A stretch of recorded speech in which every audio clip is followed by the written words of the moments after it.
তাহলে এই প্রশ্নটা রয়েছে cos 75 ডিগ্রি। চিন্তা করে কিছু পাওয়া গেল। cos 75 এ কি করা যেতে পারে? sin 15 ডিগ্রি কনভার্ট করবা, তাতে লাভ হবো কি? তাতে কি মান আসবে? 50 degree minus 50 degree minus 15 degree করলে তো না, 50 আর 15 তো যোগ করা লাগে, তাও তো 15 না, 50 আর 25 যোগ করা লাগে, তাহলে সে 75 হয়। 50 আর 15 যোগ 25 যোগ করলে না, 15-র কি মান আছে? মান বসাইতে পারবা কখনো? নাই তো। তাহলে তোমরা একটু সোজা চিন্তা করো না কেন? হ্যাঁ, cos 50 ডিগ্রি 75 ডিগ্রি রে 45 ডিগ্রি আর 30 ডিগ্রি আকারে লেখো। এই দুইটারই মান তোমাদের মুখস্থ আছে না? হ্যাঁ।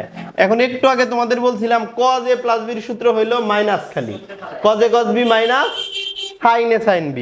তাইলে cos a cos b minus sin a sin b।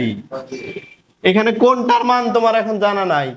সবটির মানই জানা আছে। cos 45 ডিগ্রির মান 1/√2, cos 30 ডিগ্রির মান √3/2, sin 45 ডিগ্রির মান 1/√2, sin 30 ডিগ্রির মান হাফ, √3/2√2 মাইনাস ½/2√2।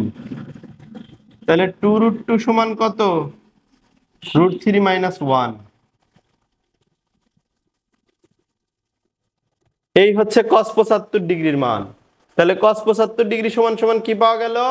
√3 মাইনাস 1/2√2।